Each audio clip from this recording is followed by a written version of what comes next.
Welcome. In this video I will show you how to enable manual exposure mode on your Sony ZV-E10 II camera.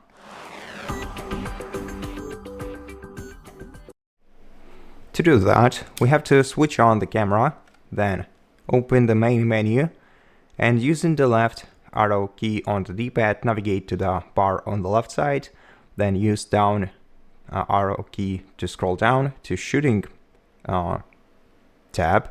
Click OK to open it and then scroll down to shooting mode.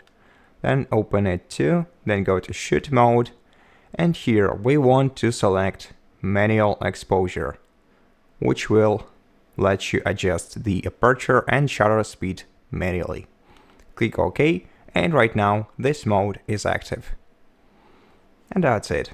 Thank you for watching this video. If it helps you, please consider subscribing to our channel, leave us a like and a comment below, and I'll see you in the next one.